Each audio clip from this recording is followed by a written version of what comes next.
Cada vez personas más jóvenes sufren enfermedad cardiovascular y de hecho 1 de cada 3 personas actualmente pues fallecen por enfermedad cardiovascular. Eso significa 1 de cada 3 de nosotros, 1 de cada 3 amigos, 1 de cada 3 familiares. Lo flagrante de esto y lo terrible es que posiblemente esa vida que casi todos llamamos normal no debería de ser lo normal a lo que aspiráramos. Afortunadamente se puede mejorar con conciencia de lo que ocurre. Hace 100 años se publicó en una revista científica de las más importantes de entonces del mundo la primera serie de casos de infarto de corazón. Era una cosa tan extraordinaria que ya os digo, los médicos que habían visto 9 casos de infarto de corazón dijeron, esto hay que publicarlo, porque es raro. Y entonces en la introducción del artículo, que me la sé de memoria, dice lo siguiente. La trombosis de las arterias coronarias, la del corazón, con infarto del corazón, es una entidad que se clasifica generalmente dentro de las rarezas de la medicina. De hecho, es tan raro que la mayoría de libros de texto fallan en darle mención o como mucho le dedican un pequeño párrafo. ¿Qué ha pasado para que unas décadas después sea la principal causa de muerte? Y hay pues, preguntas que nos podemos hacer como ¿es que la genética que tenían nuestros bisabuelos es distinta a la nuestra? Hay alguna respuesta que podemos encontrar que nos puede arrojar luz. Por ejemplo, uno de los estudios más chulos e importantes que se han hecho dentro de la salud cardiovascular es el de unos investigadores que publicaron en la revista The Lancet, una muy importante, cómo son, qué factores de riesgo cardiovascular tienen, qué salud tienen, una población de cazadores-recolectores que viven en la Amazonia boliviana. Se les llama los simanes. Y viven pues, de lo que comen, de lo que da la tierra, de lo que pueden pillar por ahí. Tienen unas relaciones sociales muy ricas y bueno, tienen cierto contacto con el mundo exterior, pero poco más, viven de lo que da la tierra. Examinaron más de 700 de estos simanes y de hecho había algunos simanes que eran muy mayores, de más de 75 años, que la gente se cree que cuando vives en la selva te mueres a los 40 años, algo que es falso. Y lo que vieron es que la tasa de hipertensos, incluso por encima de 70 años de los simanes, era del 0%, la diabetes era inexistente y los problemas de colesterol elevado no existían. Entonces, probablemente esto nos da una idea muy clara de lo que creo y lo que quiero que tratemos hoy, y es que la genética nos puede decir cómo funcionamos, pero no del todo. Nosotros no somos genéticamente distintos a cómo éramos hace 100 años, pero que lo que sí que ha cambiado es nuestra relación con nuestro entorno, lo que nos enferma y lo que hace que suframos pues, enfermedad cardiovascular y que sea la principal causa de muerte.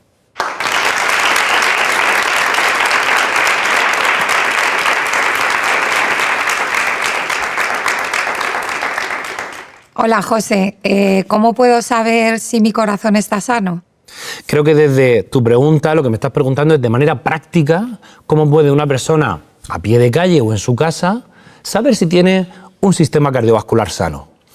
Y te tengo que responder que hay modo de saberlo. Hay algunas cosas que nos dicen mucho. La presión arterial se correlaciona perfecta y progresivamente con tu probabilidad de sufrir un evento cardiovascular. Es decir, sabemos que las personas que tienen una salud cardiovascular óptima la tienen dentro de un rango. La hipertensión arterial es por encima de 14,9, ¿no? De 140/90. Pero la presión arterial óptima no es menos de 140/90, porque las personas que tienen un sistema cardiovascular óptimo, un corazón fuerte y sano, tienen la presión arterial por debajo de 120/80. A partir de 120/80 e incluso por debajo de 140/90 ya hay un aumento del riesgo de sufrir un evento cardiovascular. Ya nos está diciendo que hay algo en tu cuerpo que no está funcionando del todo bien.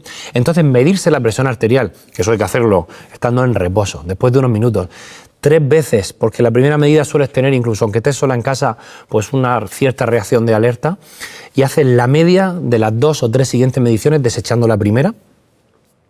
Esa es tu presión arterial y la puedes medir si tienes dudas en distintos momentos del día.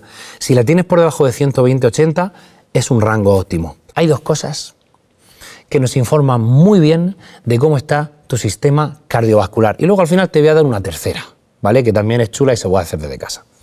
Mira, la primera es si eres capaz de sentarte en el suelo y levantarte sin usar las manos.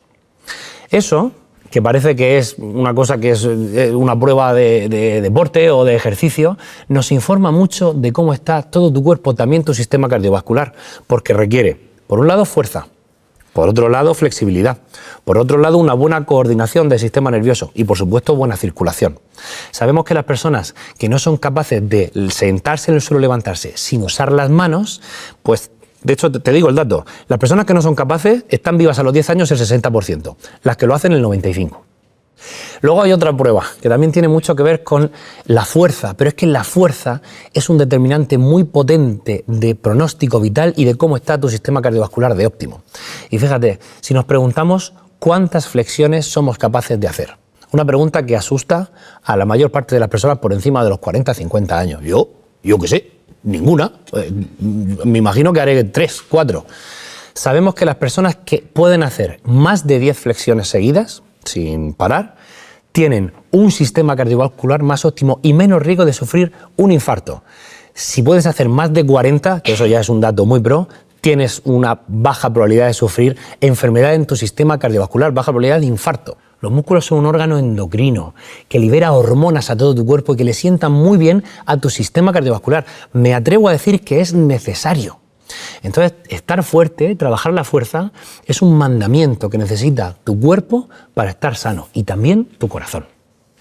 Y te voy a dar una tercera, que es una cosa muy chula. Es una cosa que en medicina es bastante antigua. Es el índice tobillo-brazo. Y el índice tobillo-brazo es una prueba muy bonita porque nos dice cómo están funcionando todo nuestro sistema cardiovascular. Porque directamente estás comparando tu presión arterial en los brazos con la de las piernas. Y entonces eso te está informando de cómo está toda tu circulación.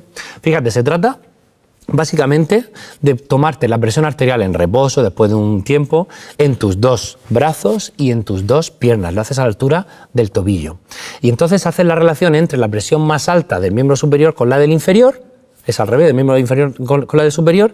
Y entonces te sale unos niveles. Si está entre 0,9 y 1,3, tu circulación es perfecta. Fíjate que esto es una cosa curiosa y que la gente no sabe, y es que pensamos que nuestras arterias son tubos que llevan sangre y nutrientes a los tejidos, ¿verdad? Nutren todo nuestro cuerpo. Y en cierto modo es así. De nuestro corazón nacen arterias que se van subdividiendo, pasan a ser arteriolas y pasan a ser capilares que nutren cada célula de tu cuerpo, cada órgano y cada tejido. Entonces solemos pensar que son, pues eso, tubos, conductos. Pero no es del todo cierto. Pensad que si fueran tubos rígidos, la sangre impactaría en nuestros órganos intermitentemente. Las arterias tienen la capacidad, y la gente no lo sabe, de mediante su distensión y su elasticidad, convertir un bombeo intermitente en un flujo continuo, que tanto en la sístole como en la diástole nutre tus tejidos de manera continua. Por eso, cuando aparece hipertensión arterial, las arterias tienen mucha tensión, están más rígidas, están enfermando. Nos están diciendo que ya no funcionan bien. Y el primer paso de la enfermedad de corazón en las arterias se llama disfunción endotelial. El endotelio es la parte más interna de las arterias. Cuando ya no funciona, está, pero no funciona bien, disfunción endotelial. Con el tiempo, enfermedad en las arterias. Bueno, pues esta prueba que te he comentado, que se llama el índice tobillo-brazo, nos dice muy bien cómo se está transmitiendo la onda del pulso desde tu corazón por todo tu cuerpo, a tus brazos y a tus piernas. Y bueno, hacerla es un rato, pero nos dice muy bien cómo funciona tu sistema cardiovascular. Espero haberte respondido. Hola, José, soy Beatriz. Con toda la información que hay hoy en día, en investigaciones y demás, ¿crees que sabemos ya todo lo que hay que saber del corazón? Ni por asomo. Hemos estudiado bastante el corazón y bueno, lo que sabemos es realmente maravilloso. Es un órgano entre todos los que tenemos que permite la vida, como tantos otros. O sea, yo creo que el corazón ha sido muchas veces ensalzado como el órgano de la vida, cuando realmente pues, todos los órganos son importantes. Pero es verdad que el corazón cumple una función fundamental. Y fíjate, el corazón late entre 100.000 y 115.000 veces al día. Esos son 42 millones de latidos al año. Y a lo largo de la vida, y esto es muy curioso, son unos de 2.500 a 3.000 millones de latidos.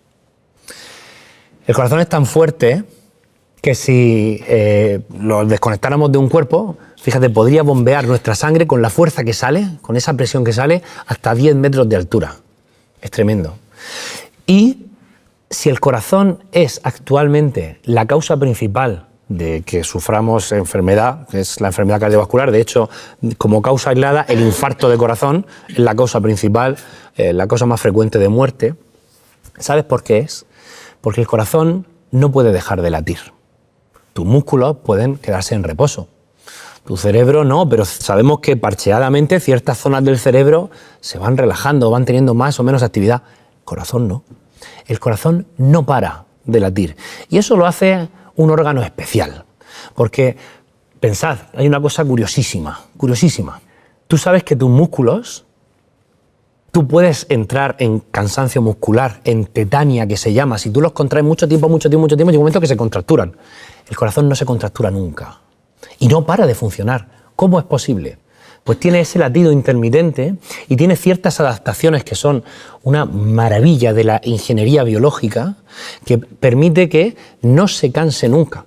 Se puede nutrir y se nutre de hidratos de carbono, de grasas, continuamente. Mientras que tus músculos, aunque también lo puedes hacer, tienes que entrenarlos mucho. Pero el corazón de cada uno de nosotros está muy entrenado. Si tú coges el corazón de todos los animales vertebrados e incluso mamíferos algo avanzados, si tú los pones en una gráfica en el que te dice latidos por minuto que tiene y años en los que vive, todos los animales estamos prácticamente alineados. Es decir, por ejemplo, un ratón que vive pocos años, pero su corazón late a 200, 300 veces por minuto. En comparación con la ballena azul, el animal más grande que existe hoy día en la Tierra, que a veces puede llegar su corazón a latir 4 latidos por minuto. Pero claro, vive mucho más que un ratón.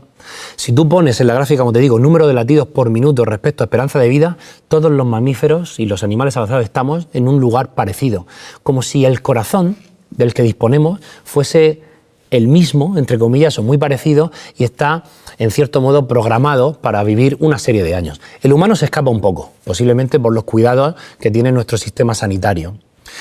Pero hay una cosa muy curiosa y que te lo doy aquí como, no sé, como algo muy original que nunca nadie, yo no lo he escuchado, pero estoy claramente convencido de ello, y es que más allá de que parezca que tenemos un número predestinado de latidos, algo que al final es una obviedad, porque no estamos aquí nunca en la vida, todos podríamos calcular el número predeterminado de respiraciones que vamos a hacer a lo largo de la vida, pero sí que hay una cosa cierta, y es que todos los hábitos que hacen que tú vivas más, que tengan más probabilidad de vivir más años, menos riesgo de sufrir una muerte prematura, hacen que tu corazón lata más lento.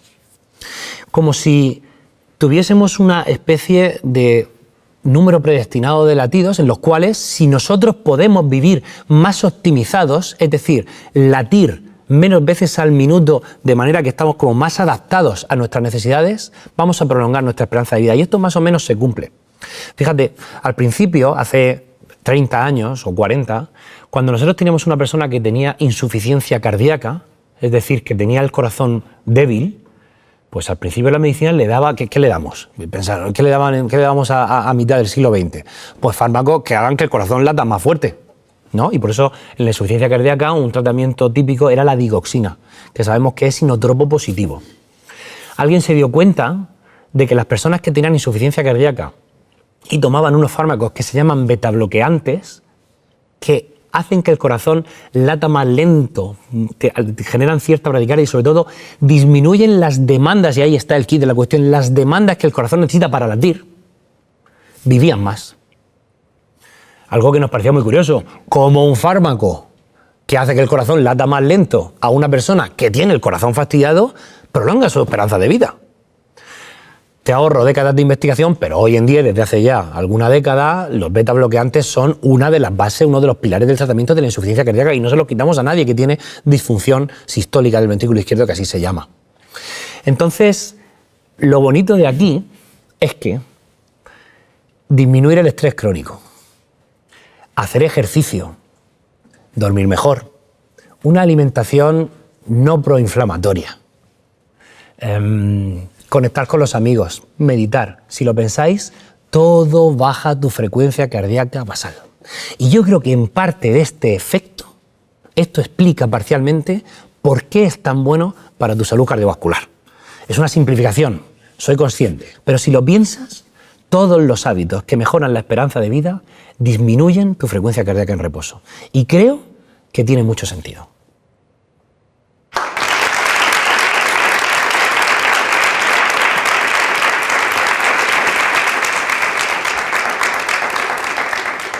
Hola, José. Hola.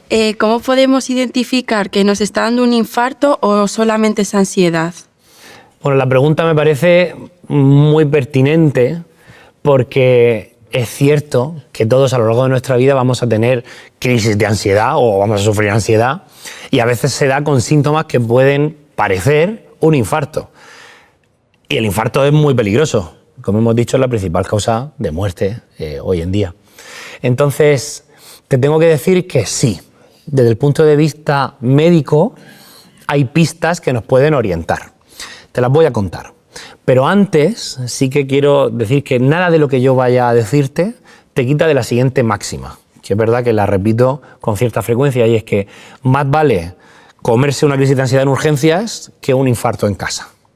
En la cardiopatía isquémica, que así se llama, para explicarte bien esto debería de decirte que hay dos grandes síndromes, que son la angina de pecho estable y el infarto agudo de corazón. Bien, los dos ocurren porque hay un problema en las arterias que nutren el corazón, hay una obstrucción. Pero en la angina estable, la obstrucción no es completa. Hay una placa fija que dificulta que el corazón se nutra con normalidad cuando yo me esfuerzo, cuando yo le exijo a mi corazón. Así en reposo, esa persona no tiene síntomas. Seguro que conocéis a alguien que tiene problemas o le duele el pecho cuando hace algo, cuando hace ejercicio. Estás demandándole más a tu corazón, un corazón que en una parte tiene una obstrucción en una arteria importante, entonces cuando tú le exiges a ese corazón se queja y da dolor de pecho. ¿Cómo es ese dolor de pecho? Habitualmente es en el centro del tórax o irradiado a la parte izquierda. La gente dice que es como una losa, como una presión que se irradia a garganta, a hombro izquierdo o a brazo izquierdo a veces. Suele dar sudoración y cuando la persona para, se queda en reposo, desaparece. Ahora bien, eso es distinto del infarto de corazón. El infarto de corazón aparece cuando una obstrucción como esa ya es del 99% o, lo más frecuente, una placa que estaba ocasionando una obstrucción, que puede ser desde el 10 hasta el 80-90%, se rompe. Al romperse, tu cuerpo detecta ese contenido de dentro de las placas de ateroma como algo ajeno, que no debería estar en la circulación, entonces yo reacciono contra él, formo un trombo plaquetario. Se activan unas cosas en tu sangre que son las plaquetas, se forma un trombo. Al formarse un trombo, se obstruye al 100% la circulación. Y entonces esos síntomas que te he dicho, de presión en el pecho, que pasaban cuando la persona hacía esfuerzo, en un contexto de angina estable, de repente ocurren, estés haciendo lo que estés haciendo. Puedes estar en la cama. De repente se ha roto.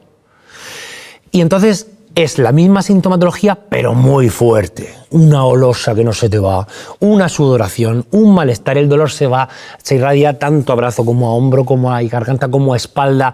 Estoy malo, siento que me muero. Y en cierto modo el peligro es potencial, efectivamente. Ahora bien, ese dolor no se modifica con nada, la persona está mala.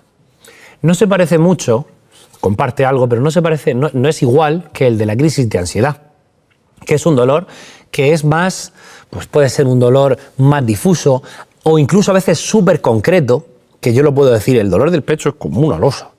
El otro es o súper difuso, todo el cuerpo, estoy malo, o incluso a veces punzante, que mejora con la respiración tranquila, que cuando tú tienes una crisis de ansiedad tranquila, se te va pasando, o tranquilo, se te va pasando y respira hondo y mejora. Mejora con los movimientos, estoy mejor en una postura que en otra. Y sobre todo ocurre con un desencadenante de estrés o en un ambiente de mucho estrés. El otro puede tener la casualidad que te ocurra durante un estrés, pero habitualmente no es lo más frecuente. Las crisis de ansiedad sobreviven todas. Pero el infarto de corazón, aún a día de hoy, se estima, porque es muy difícil calcular esto, que el del 35-40% no llegan al hospital. ¿Por qué mata el infarto de corazón? Mata porque el tejido, el músculo cardíaco, que deja de recibir nutrientes, al final está irritable. Y al estar irritable puede generar una arritmia que desestructura el corazón, se llama taquicardia ventricular, y luego fibrilación ventricular, que hace que el corazón, en lugar de bombear, aunque sea con una parte que no funciona bien, que estaría bombeando así, esta está parada, el corazón ya deja de bombear. Y claro, al dejar de bombear, pierdes el flujo en todo tu cuerpo y te caes y te mueres. Entonces, si tú tienes la suerte de llegar al hospital, hay una fibrilación ventricular, es un segundo, dale, pum, te fibrilas y continúas. Ya te digo, es algo que es muy chocante cuando tenemos un estudiante de medicina o alguien de otro departamento, de otro servicio que viene con nosotros a hacer prácticas o lo que sea, y entonces ve cómo, con qué normalidad tratamos la fibrilación ventricular, pues se queda chocado, porque es que además nosotros la vemos antes de que el paciente pierda la conciencia. Y por bondad no damos la descarga hasta que el paciente pierde la conciencia, que a veces tenemos que esperar algún minuto, que es lo que tarda el cuerpo sin riego en perder la conciencia. ¿Por qué? Pues porque si le das la descarga eléctrica, el paciente consciente se acuerda de ti, de tu familia, toda su vida. Entonces parece muy tonto lo que estoy diciendo, pero es cierto, con lo cual muchas veces es fibrilación ventricular, fibrilación, venga, espera, venga, Manuel, ¿cómo estás? Bien, venga, bueno, ahora se va a marear un poquito, venga, nada. Y cuando Manuel deja de responder, le das el choque y sigues trabajando. Te cuento esto como anécdota para que entiendas que el hospital es un lugar seguro cuando tienes un infarto. Para que cualquier persona que sienta que está teniendo un infarto, que no se lo coma en casa, porque el hacerse el valiente le puede costar la vida, ¿sabes?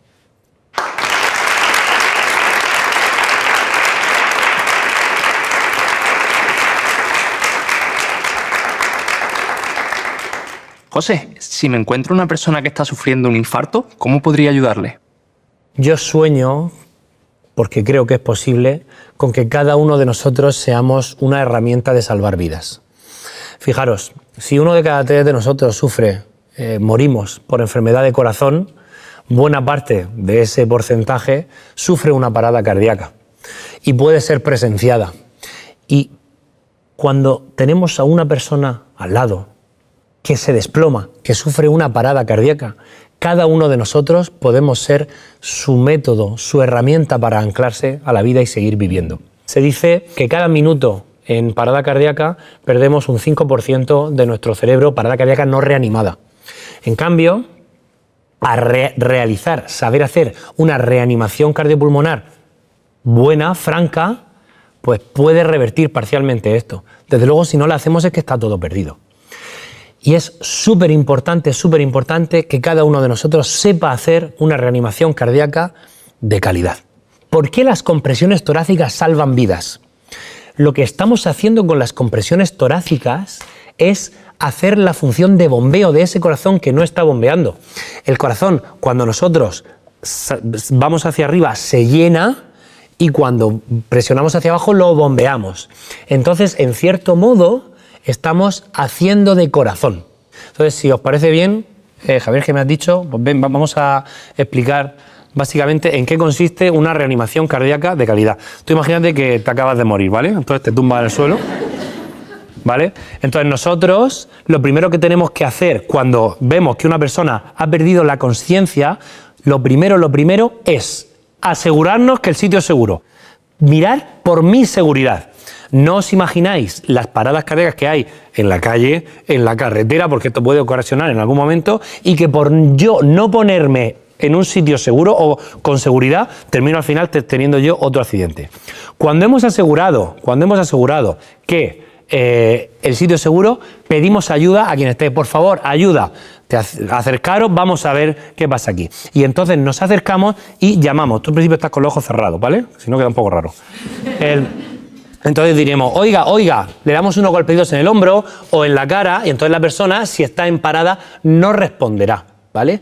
Cuando vemos que no responde, entonces podemos decir, llama al 112, llamamos a una ambulancia o pedimos el desfibrilador, porque en la calle, en centros comerciales, en estadios, puede haber un desfibrilador cerca que nos va a salvar la vida.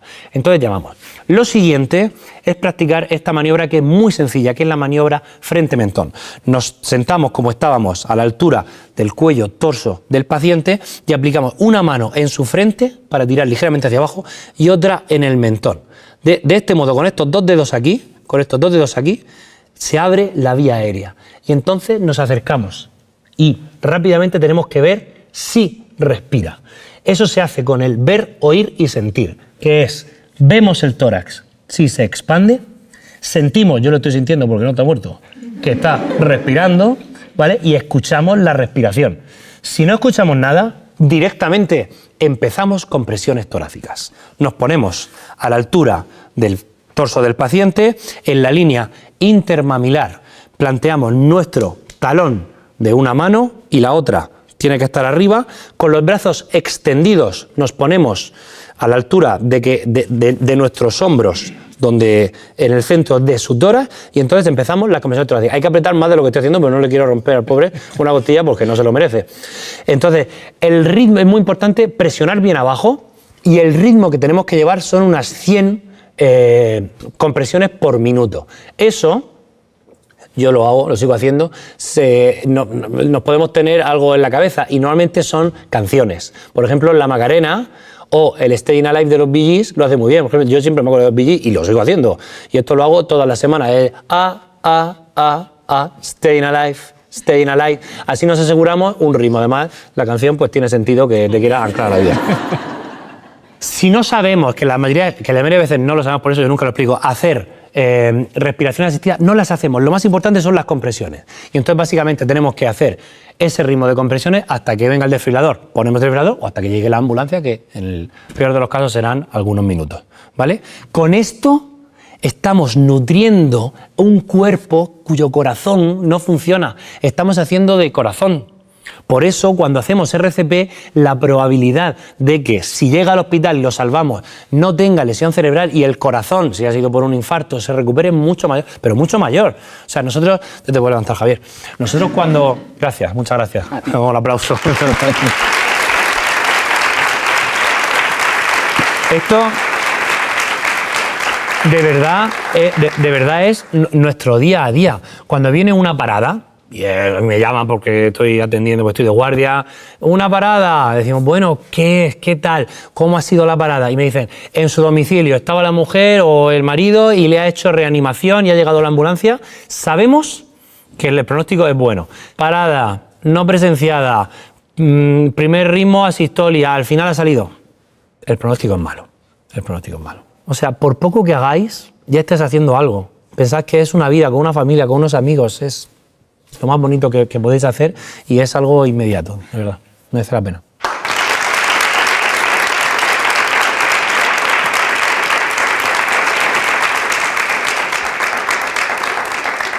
Hola José, soy Pilar. ¿Qué tal? A veces noto que de repente se me acelera el corazón. ¿Debería preocuparme?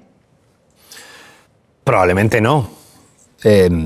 Lo que pasa que yo creo que lo preguntas porque muchas personas sienten palpitaciones muy a menudo y es un síntoma que entiendo que agobia, ¿no? Pero tenemos que entender que sentir que nuestro corazón se acelera es algo normal en nuestra vida. De hecho, nuestro corazón se tiene que acelerar en determinadas circunstancias para adecuarse a nuestras demandas, a lo que necesitamos. Por ejemplo, si estás en una situación estresante, es normal que se acelere el corazón, no pasa nada. Si estás haciendo ejercicio, es normal que el corazón se acelere y todos nos damos, de hecho, palpitaciones cuando hacemos ejercicio y es normal. Las palpitaciones como tal, en medicina, se definen como la percepción de una persona a su propio latido cardíaco. Habitualmente nosotros no somos conscientes, no percibimos nuestros latidos. Y cuando este se hace consciente, aparecen lo que llamamos palpitaciones. Ahora bien, como te he dicho, en circunstancias como estrés, ejercicio, algunas personas que son sensibles al café, cuando toman café o excitantes, se pueden notar el corazón, eso entra dentro de lo normal. Ahora, en otras circunstancias no son normales. No es normal sentir palpitaciones cuando, por ejemplo, ahora, si uno notara ahora su corazón, pues ahora no me parecería normal. Hay muchas veces que las palpitaciones, en lugar de sentir que el corazón va muy rápido, simplemente que noto que está latiendo, y otras en las que pueden notar como un vuelco, como que el corazón está latiendo y de repente y vuelve. Eso suele corresponder a una cosa que llamamos extrasístoles. Las extrasístoles son latidos extra que se cuelan dentro del ritmo normal del corazón. Y también el 100% prácticamente de los registros que hacemos en el hospital tienen alguna extrasístole. Todos nosotros tenemos en algún momento de nuestros días, de nuestra vida, alguna extrasístole. Y es normal y no pasa nada. Ahora bien, algunas enfermedades del ritmo del corazón, lo que llamamos arritmias, se expresan como palpitaciones. Y entonces hay algunos contextos en los que me parece sensato consultar o pedir ayuda o decírselo a tu médico. Y yo doy 4 tips para que cada uno, si de verdad siente palpitaciones, que examine o que sepa si se lo tiene que decir a su médico. Fijaros, el primero es cómo son esas palpitaciones, los síntomas que te dan. Si al final te duran segundos, si no te limitan en tu día a día, probablemente si no cambian, lo tengo toda la vida, probablemente no es importante. El segundo es en qué momentos aparecen. Si es cuando tomo café, cuando hago ejercicio, cuando estoy estresado, probablemente no es importante, pero si es sin hacer nada, a lo mejor ahí sí. El tercero es si tú tienes factores de riesgo. No es lo mismo una persona perfectamente sana que no tiene, que no tiene ningún factor que haga que pueda tener enfermedad de corazón, que una persona que fume, que sea obesa, que no hace ejercicio, ¿vale? Y el último punto importante, sobre todo, es si tienes antecedentes en tu familia de problemas de arritmias. Si no tienes nada de esto, eres una persona sana, joven, que hace ejercicio, probablemente no tienes nada. Ya te digo, la mayoría de mis pacientes no tienen casi nunca una enfermedad que explique que tengan que preocuparse, la verdad.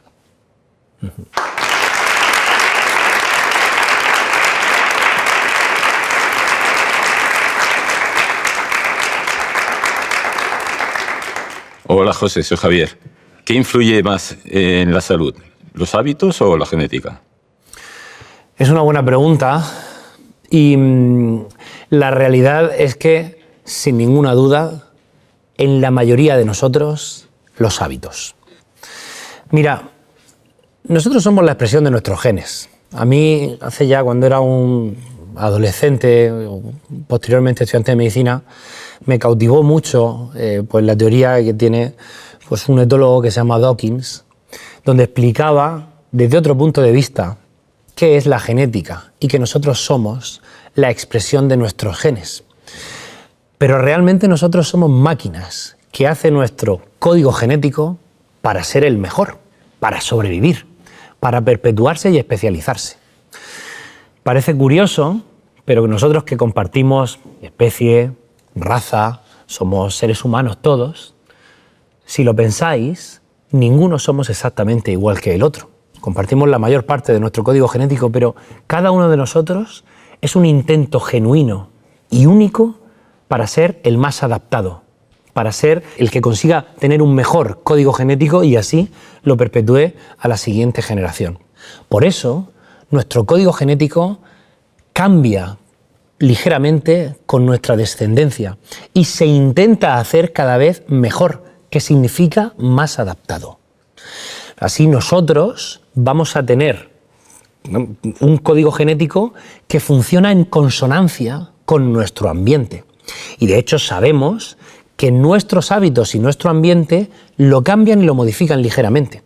Dentro de las leyes de la genética está saber que por un lado somos la expresión de nuestros genes, pero luego que nuestros genes son un ensayo que tiene vida limitada. La muerte es inherente a la vida, porque no tiene sentido vivir por siempre, porque nuestro ambiente va a cambiar, entonces dejaremos de ser el más adaptado. Y que somos un ensayo para estar adaptados a nuestro entorno. Y sabemos además que existe la epigenética, que es cómo nuestro código genético se va modulando y expresando de un modo u otro, a pesar de ser el mismo de base, en función a lo que yo hago con mis hábitos diarios. Entonces, si somos conscientes de todo esto, entenderemos que viviendo en consonancia a nuestro ambiente es como vamos a tener una mayor salud. Es curioso porque explicándote que somos la mera expresión de nuestros genes, podemos entender que son nuestros hábitos los que nos dan la salud. No obstante, esto es también atrevido decirlo por mi parte. Hay personas que tienen una enfermedad genética pues, que hace que su salud dependa de ella. Pero en la mayoría de personas el código genético cuenta, según los estudios, un 20-25% y entre un 75 y un 80% en nuestro estilo de vida. Sabemos que las personas que duermen mejor, que descansan mejor, expresan unos genes que son antiinflamatorios. Las personas que no toman ultraprocesados, pues expresan unos genes que son antiinflamatorios y protegen la función de nuestras arterias. Sabemos que las personas que hacen ejercicio consiguen que su material genético exprese unas células que son protectoras también de la circulación en muchos tejidos y un sinfín de cosas. Entonces, a pesar de que todo está escrito en nuestros genes, somos la expresión de nuestros hábitos, sin duda. Hola José, me encanta el café y creo que bebo demasiado. ¿Puede ser peligroso? ¿Cuánto es demasiado? Unas 4 o 5 tazas al día. Ah, pues sí, bebes, sí. El café me cautiva como cardiólogo porque más allá del contexto nutricional de los alimentos, creo que no hay muchas bebidas acalóricas que veamos en estudios persistentemente que las personas que lo toman tienen mejor salud. Y esto es algo muy curioso que voy a intentar explicar. Pero lo cierto es que un consumo moderado de café, hasta precisamente en función de lo que te carguen las tazas de café, pues unas 4 o 5 tazas al día, que es el equivalente a unos 400-450 miligramos de cafeína al día, parece saludable, parece beneficioso. El café no es solo cafeína, que es un estimulante, es también fuente de minerales, vitaminas, que pueden venirnos muy bien porque son antioxidantes y antiinflamatorias. Ahora bien, tienes que saber que la cafeína es un excitante. Inhibe los receptores de adenosina en el cerebro, por eso nos da esa falsa sensación de que estamos descansados, que en realidad seguimos estando igual de cansados si la tomamos cansados. Pero bueno, nos puede venir bien para alertarnos o pues, tener más foco en algunas tareas, o como preentreno en el gimnasio, incluso para hacer ejercicio. Pero ese excitante aumenta la frecuencia cardíaca temporalmente y aumenta la presión arterial temporalmente cuando la tomamos. Esto ha hecho que el café tenga una mala fama dentro de la medicina, dentro del sistema cardiovascular, porque claro, te estabas tomando algo que te pone como una moto, te sube las pulsaciones y te sube la presión arterial. Yo no quiero eso y de hecho no tiene mucho sentido que sea bueno. La realidad es que, más allá de su toma de este efecto que es temporal, las personas que lo toman parece que tienen menos arritmias, menos riesgo de hipertensión arterial y de hecho menos riesgo de sufrir un infarto. Entre las explicaciones que hemos encontrado que a mí más me han seducido para explicar por qué el café es bueno para la salud cardiovascular, es que parece que aumenta el reciclaje que tu cuerpo hace de unos transportadores de colesterol que se han relacionado, y de hecho son causales, para la enfermedad de corazón. Cuando tomamos café parece que tu hígado recaptura de tu circulación transportadores de colesterol, que es el colesterol LDL, y entonces puede disminuir su nivel. Ahora bien, esto no lo hacen todas las sustancias del café, y el café tiene una que son los diterpenos, algunos como el cafestol y el caweol. Esos diterpenos que tiene el café pueden hacer lo contrario, pero si tú tomas café filtrado, que es el que yo animo a todo el mundo a tomar, que por cierto es el que más se ha estudiado y el que más se ha asociado a un mejor pronóstico cardiovascular, los diterpenos se quedan en el filtro de papel, con lo cual el café que tú tomas está libre de esos diterpenos y eso puede hacer que el café sea pues, mejor para tu salud cardiovascular y de hecho puede explicar los beneficios cardiovasculares del café. Independientemente, tengo que confesarte que todos los estudios que tenemos del café son retrospectivos. No es la máxima calidad de la evidencia científica. ¿Por qué? Pues porque yo no puedo éticamente decirle a 100, 200, 1000 personas, oye, mira, vas a tomar café, varios cafés todos los días durante 5 años porque quiero ver si te infartas menos, y a otras personas prohibirles tomar el café. Al final ese estudio no sería práctico, las personas variarían y virarían de un grupo a otro porque la vida es compleja. Entonces, todos son de estudios observacionales retrospectivos, que vemos que las personas que toman café suelen tener mejor salud cardiovascular, y te puedes imaginar que puede haber errores o factores de confusión. Por ejemplo, las personas que están muy malas del corazón, que les sienta mal el café porque se notan que se acelera el corazón, no lo toman, y esas se mueren más porque están enfermas de corazón. Entonces es difícil de extraer conclusiones claras, pero te digo, como José Avellán, cardiólogo, que le gusta mucho también la investigación y la salud cardiovascular, todo apunta a eso, a que el café se asocia a mejor salud cardiovascular. Desde luego, lo que yo me atrevo a afirmarte hoy aquí es que el café parece seguro para la salud cardiovascular, hasta esos 4 o 5 cafés al día, y que podría ser incluso beneficioso.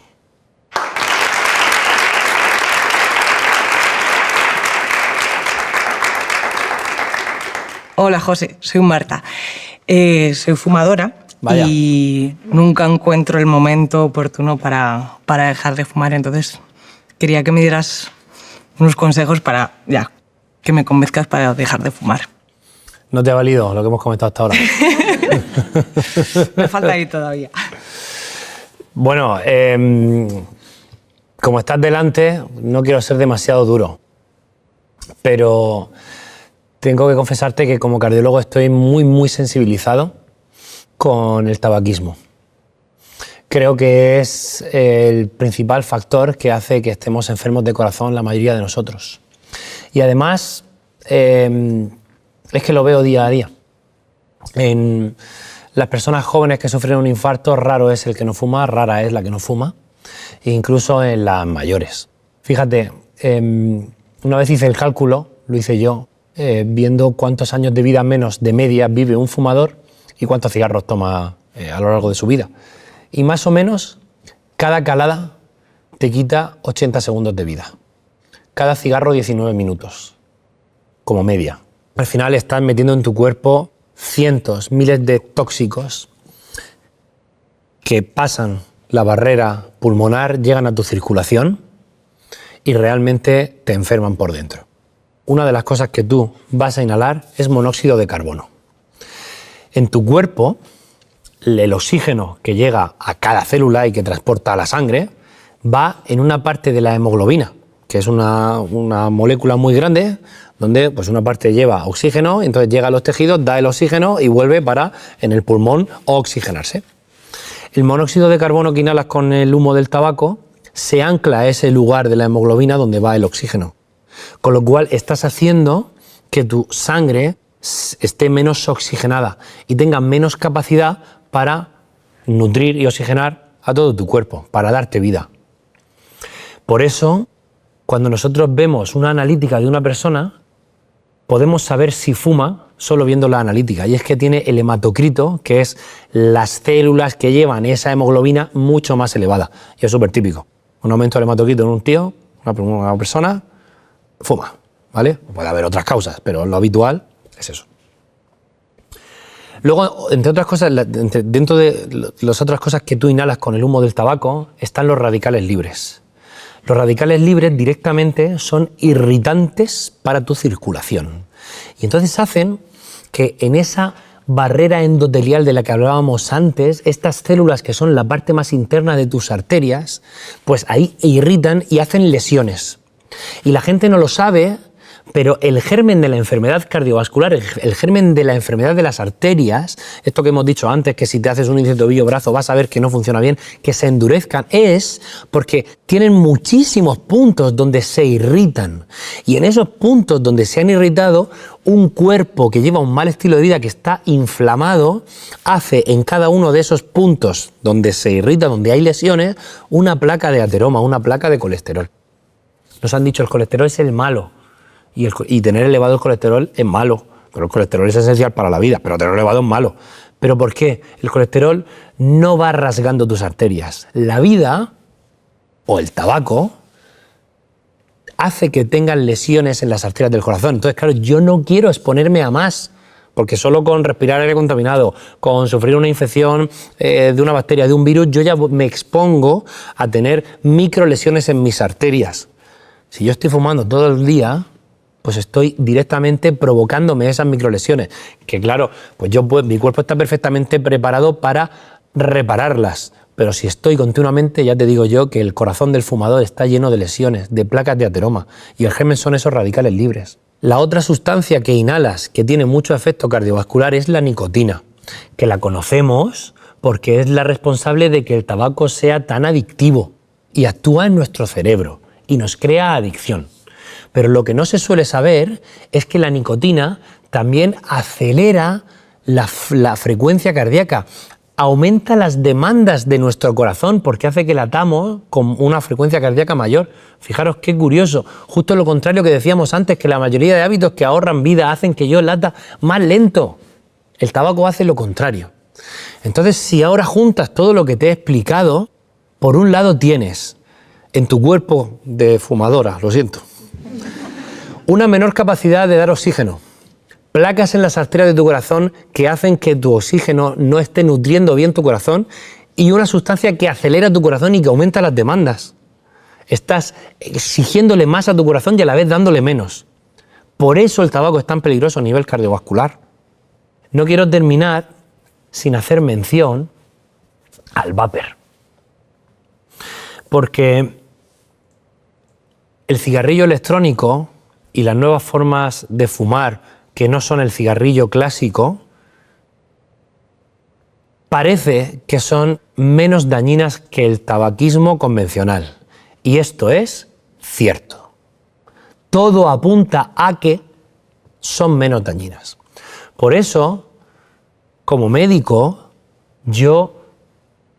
si hay un escenario en el que me puedo imaginar que yo contemple la opción de que una persona vapee, es que deje de fumar para vapear. Pero esto se ha convertido en un cuchillo, en un arma de doble filo, porque hemos convertido una herramienta que podría servir para el fumador, para disminuir su daño, el daño que se está haciendo y que se seguirá haciendo si vapea, con una puerta de entrada al tabaquismo o a hábitos que sí que me dañan por dentro, porque vapear no es inocuo. Los estudios que ya vamos teniendo a largo tiempo, aunque son obviamente retrospectivos, nadie éticamente puede decir a una persona, mira, vosotros vais a vapear y vosotros no. Imagínate si ya no era ético con el café, imagínate vapeando. Pero los estudios retrospectivos nos dicen que los vapeadores tienen un 50% más probabilidad de sufrir un infarto. El fumador, 300%. Pero el que usa vapor, también. Y hay más riesgo de enfermedad pulmonar. Mira, y todo esto, claro, se va regulando, pero las cosas nuevas, pues las leyes se van haciendo a lo que va ocurriendo. Pero hace ya unos años, en España no, pero en Latinoamérica sí, aún a día de hoy, los vapers al principio contenían acetato de vitamina E. Y eso provocaba unas reacciones en el pulmón que se llama EVALI, que aún el año pasado, en el caso del mes, en la revista más importante médica del planeta, que fue el New England, hubo un caso de una enfermedad pulmonar por vapor, por una EVALI. Y son niños en los que se le acaba la vida. Se le acaba la vida por vapear. Eso no debería ser. Pero es que en nuestro país, en España, si no cumplen la reglamentación, pueden tener sustancias que son psicodélicas. Entonces creas y estamos teniendo, y ahora hace relativamente pocos meses, hemos visto pues casos de niños con un trastorno psicótico agudo por haber vapeado. A mí me parece que nos diga el Instituto Nacional de Estadística en España, un estudio que hizo, derivado a otro organismo, que nos dice el 48% de las niñas de 14 a 18 años han vapeado. Pues creo que tenemos un problema muy grande, la verdad. Y como médico, pues no podemos defender esto como un aliado de la salud. Tenemos que ser muy conscientes de que el cigarrillo electrónico es perjudicial para la salud. Oye, que un fumador que no va a dejar de fumar quiere vapear, va a disminuir su daño, pero se va a seguir exponiendo daño, ¿eh? Ahora, que no sea la puerta de entrada, ¿no? Yo creo que es muy importante ser consciente de esto. Hola, soy Pat. Con tantos consejos que nos dan en Internet, yo ya no sé qué debo comer. ¿Qué me recomienda? Sí que hay consejos, sí, en redes sociales. Mira, desde mi punto de vista, como médico, como cardiólogo, tengo muy clara cuáles deberían de ser las bases de una alimentación adecuada. Y es que además lo veo en la sala de intervención hemocardíaco, en nuestro quirófano. Está bastante claro. Y los estudios científicos también nos hablan de ello. Fijaros, en España hubo un magnífico estudio científico que sigue siendo a día de hoy el ensayo clínico más grande que ha demostrado que una dieta disminuía la probabilidad de sufrir un infarto. Y fue la dieta mediterránea. El estudio del Predimed demostró que tomar dieta mediterránea en comparación, ojo, en comparación a una dieta saludable baja en grasas, no a comer ultraprocesados, a una dieta habitual baja en grasa, suplementada con aceite de oliva o frutos secos, nueces, disminuyó un 30% el riesgo de sufrir un infarto. Y aquí podíamos hablar mucho, pero yo voy a destacar 3 cosas que me parecen fundamentales. El primero es que, además de este que ha sido el más importante y por eso lo destaco, los ensayos clínicos bien hechos que han tenido como base la intención de evaluar una dieta basada en plantas, por ejemplo, la Ornish o la DASH, son tipos de dieta, son los que han demostrado que mejor le vienen a nuestro corazón y a nuestro sistema cardiovascular.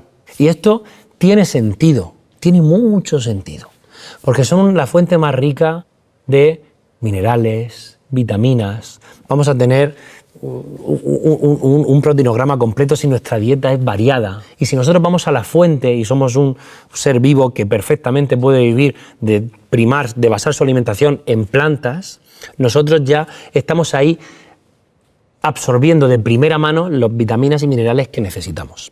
Entonces, como primera enseñanza, basar nuestra alimentación en una dieta con alimentos de origen vegetal es lo más saludable.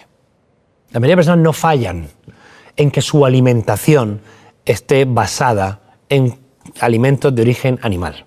Lo peor que tenemos en la alimentación occidental es que la mayoría de personas basan su alimentación o toman mucho ultraprocesado.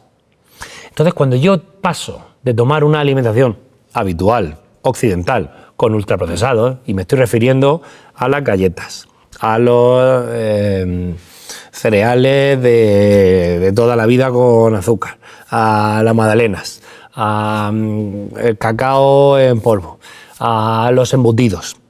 Cuando yo paso de tomar eso a tomar alimentos naturales, ya estoy ganando lo máximo. Entonces ahí yo voy a ver una ganancia. Entonces en nutrición es muy importante saber con qué estoy comparando la alimentación que tengo ahora para saber si es buena. Si yo paso de tomar eso a tomar una alimentación basada en carne y huevos, probablemente estoy mejorando mi alimentación. Entonces los estudios que han comparado cómo es una alimentación con un consumo elevado, por ejemplo, de carne y huevos, comparado con desayunar magdalenas, salen mejor parados. Ahora, si comparas tomar alimentos de origen animal con una alimentación basada en plantas, sale mejor parado basada en plantas. Intenta tomar una fuente de proteína en cada comida, que puede ser las legumbres, que puede ser, pues si te gusta el pescado, por ejemplo. Intenta tomar como grasa, lo tengo clarísimo, el aceite de oliva, virgen extra, que no es lo mismo que virgen, ¿vale? Eso también ha demostrado beneficiarnos desde el punto de vista cardiovascular. Y por supuesto, limita, no consumas ultraprocesados. Y esto va también muy de la mano de no consumir alcohol. Es verdad que un consumo ligero y moderado de alcohol disminuye el riesgo de sufrir un infarto. Y esto es algo bastante contrastado. Pero también aumenta el riesgo de trastornos de ansiedad y depresión, accidentes de tráfico y algunos tipos de cáncer. Y algunos tipos incluso de arritmias y de insuficiencia cardíaca, con lo cual yo personalmente soy muy partidario de dar el mensaje de cuanto menos alcohol, mejor. Entonces, mis mandamientos para llevar una buena alimentación es, lo principal, 0 ultraprocesados y, por supuesto, basa tu alimentación en fuentes de origen vegetal. Eso es lo principal. Intenta llenar algo de proteína y sobre todo disfrútalo, mezcla mucho. Así que la cocina es rica y amplia, nos tiene que gustar, pero ya te digo yo que se puede y de largo.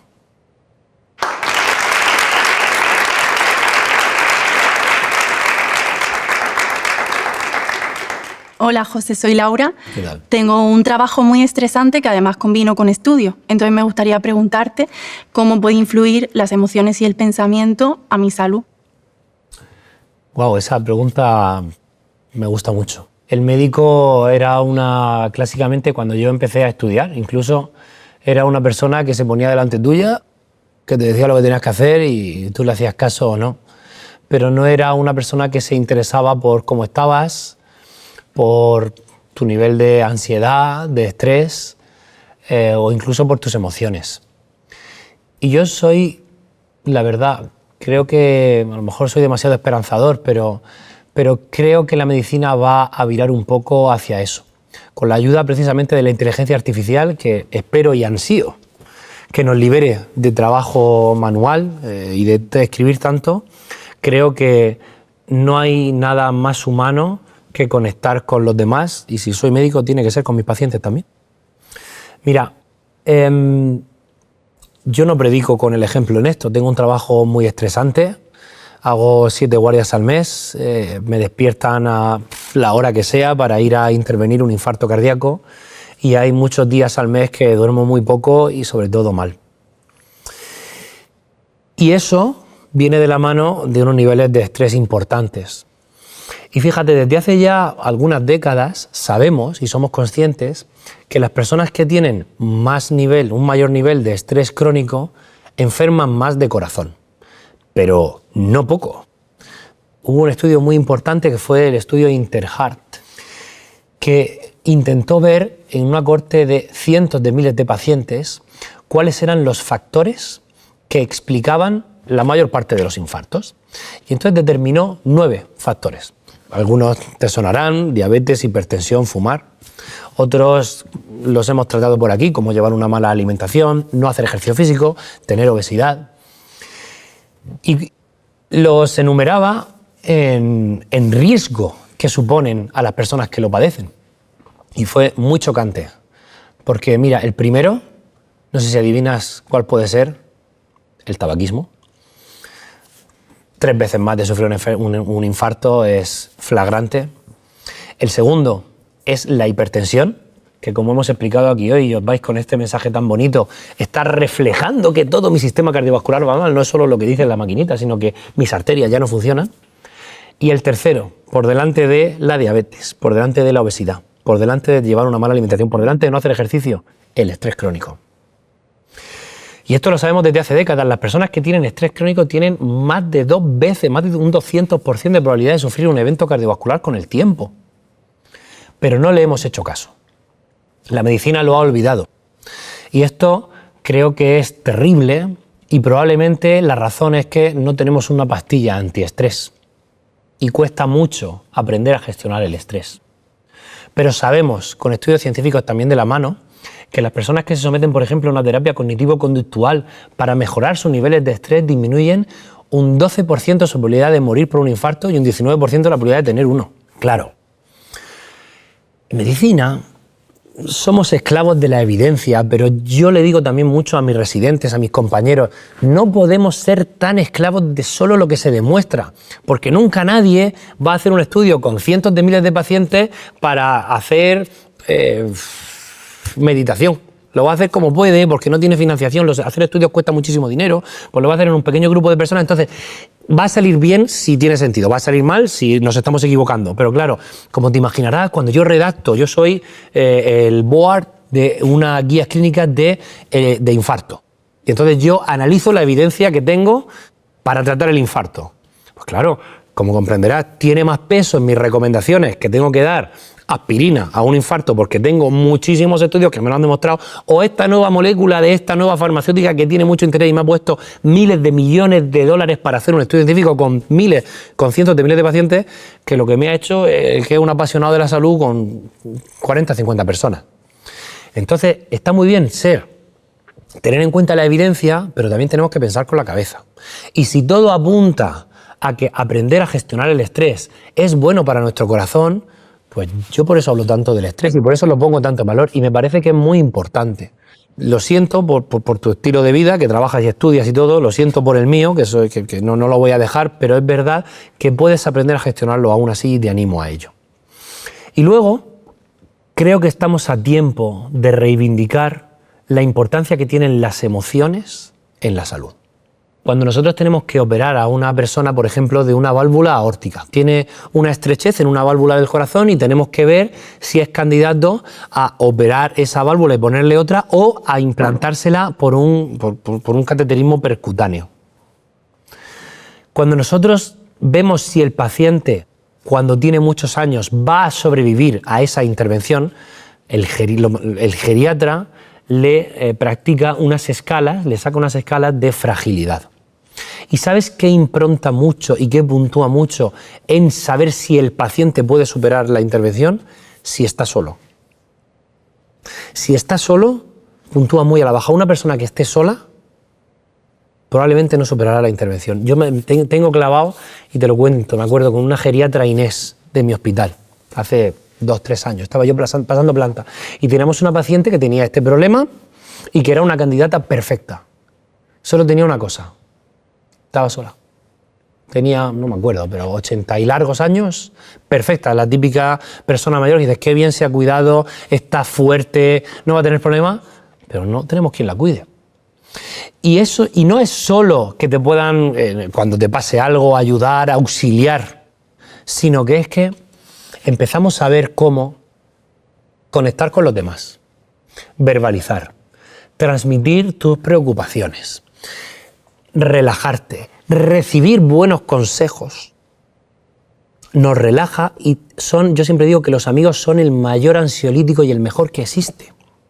Es que es lo que más nos ayuda y si entiendes, como he explicado, que el estrés crónico enferma nuestro sistema cardiovascular, pues limar eso con conexiones sociales nos sienta muy bien. Hablar por WhatsApp con un amigo respecto a interaccionar con él en redes sociales, te relaja más. Hacer una llamada respecto a escribir por WhatsApp, te relaja más. Hacer una videollamada respecto a hacer llamadas, te relaja más. Y quedar con él en persona respecto a la videollamada, te relaja más. Y probablemente todos debemos de aspirar a que nuestras redes sociales dejen de ser las del teléfono y que sean las que todos los que estamos aquí hemos vivido en esas redes sociales.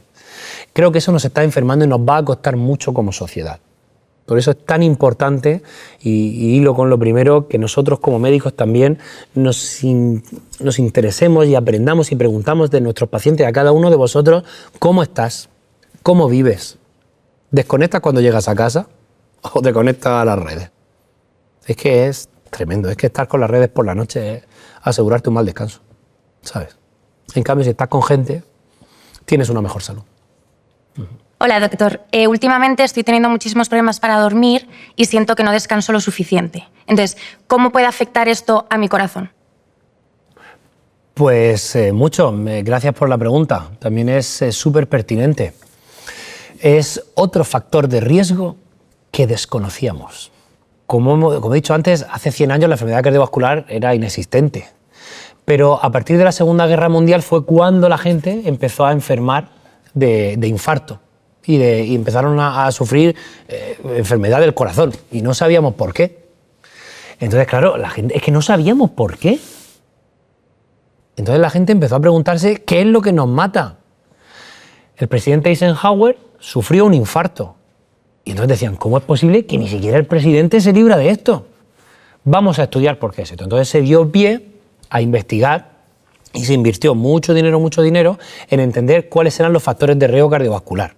Entonces, por ejemplo, se le pagó una beca muy importante a un fisiólogo y nutricionista, nutriólogo decían, de los Estados Unidos, que era Ansel Keys, que fue el que hizo un estudio que se llamaba el estudio de los 7 países, que fue la primera persona que pudo relacionar la cantidad de grasa que tomaba una población con el riesgo de sufrir un infarto. Entonces dijimos, ahí fue el inicio de entender que el colesterol elevado en sangre es un factor de riesgo cardiovascular.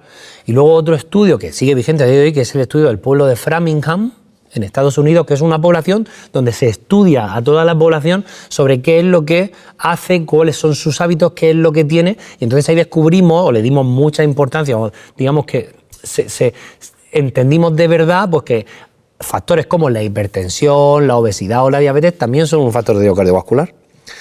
Pero un factor de riesgo cardiovascular es cualquier factor medible, mensurable, que yo puedo tener o puedo no tener, que aumenta mi riesgo de sufrir un infarto de corazón. Bueno, pues, hilo con tu pregunta, dormir poco es un factor de riesgo cardiovascular. Poco y mal. Súper claro. Todos los estudios apuntan a ello. Es un factor modificable que nosotros podemos adquirir o no y que va a improntar directamente en la salud de mis arterias y en la probabilidad de sufrir un infarto. Tenemos estudios, fíjate, que sabemos que las personas que duermen de 7 o 9 horas son las que menos se infartan. Si tú duermes menos de 7 horas, tienes más riesgo de sufrir un infarto. Si duermes más de 10, 12 horas, también. Pero sobre todo va también hilado a la calidad del sueño. Las personas que, como yo, tienen su trabajo a turnos y duermen de manera irregular bastantes veces al mes, sabemos que yo por ejemplo tengo un 112% más probabilidad de sufrir un infarto que una persona que duerme con un horario regular todos los días. Parece ser que el sueño es inherente a la vida, así que tenemos que respetarlo porque es uno de sus mandamientos. Y nosotros, para bien o para mal, hemos crecido en un planeta con ciclos de luz y oscuridad. Y si os acordáis lo que decíamos de los genes, que estamos hechos para vivir adaptados al mismo, no tenemos que ir en contra de esos ciclos. Lo que pasa es que la vida ha cambiado y con ellos ha cambiado el ambiente. Pero pensad que hace no tantos años, algunos cientos de años antes de que se inventara la bombilla, que se hiciese de noche era algo que cambiaba totalmente tu día a día, era algo dramático. Ahora que anochezca es una anécdota, enciendes la luz y ya está. Pero claro, tu cuerpo está hecho para descansar unas horas y tu sistema cardiovascular también.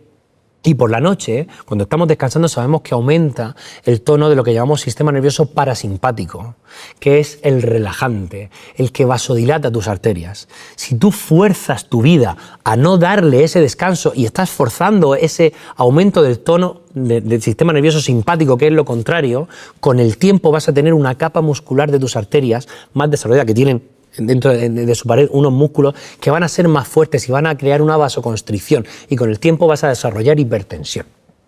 Además de un mayor nivel de activación, que con el tiempo es algo similar a tener unos niveles más altos de estrés, que también cuando se cronifica son proinflamatorios, con lo que ello conlleva. Cuando yo tenga que reparar esas microlesiones de mis arterias, si yo tengo un nivel de inflamación de mi cuerpo algo más elevado, las voy a reparar peor.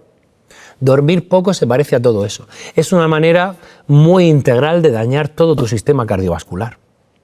Entonces debemos de ser conscientes y luchar por o construir pues un descanso mejor. No exponerte a la luz azul que activa, que es la del día, la que tiene la luz artificial, se parece a la del sol. Entonces yo no quiero que mi sistema nervioso piense que es de día. Pues me pongo luces rojas por la noche en mi casa. Vale. No voy a usar el móvil una hora antes de acostarme. Muy bien, porque inhibe la síntesis de melatonina, que es la hormona que señaliza desde mi cerebro a todo mi cuerpo que es la hora de descansar. Bien, me parece bien. Me voy a tomar una infusión que me relaja. Me parece bien. Construye tu propio ritual de sueño. Pero te olvidas de lo más importante. Y es que tú no estás aquí para dormir. Tú estás aquí para vivir. Y vivir significa vivir en consonancia en nuestro ambiente. Lo hemos repetido mucho. Así que, si tú quieres dormir bien, tienes que estar bien sincronizado todo el día. Mucha gente quiere dormir bien y no está activa durante el día. Y esa es la principal causa de insomnio hoy en día. Te despiertas temprano, te expones a luz del sol por la mañana, que eso sí que le va a decir a tu cuerpo, ponte en hora. Cuando haces actividad física, que todos deberíamos de hacer ejercicio regular, ¿lo haces durante el día? ¿Llegas cansado a la noche? Entonces sí que tiene sentido crear un ambiente de relajación. Pero si tú duermes mal, te tiras al sofá durante el día, no haces ejercicio y no ves la luz del sol, claro que vas a dormir mal. Entonces ya te digo yo que no hay luces rojas que arreglen tu insomnio.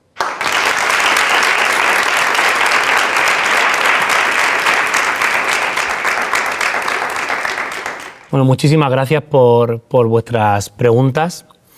Mirad, como hemos dicho, yo sueño y aspiro a que muchas de estas formas de vivir, muchos de estos hábitos que consideramos que es lo normal, pues a que no lo sean. Realmente no tenemos un libro divino que nos diga qué es lo normal, pero poco a poco pues la ciencia avanza y entonces nos explica pues que quizá deberíamos de hacer más ejercicio del que considerábamos que era algo extraordinario, que nuestra alimentación debería de ser distinta, y eso es lo normal, y lo normal no es como comíamos, o que debemos de priorizar nuestro descanso o huir del estrés crónico, y eso debería de ser lo normal.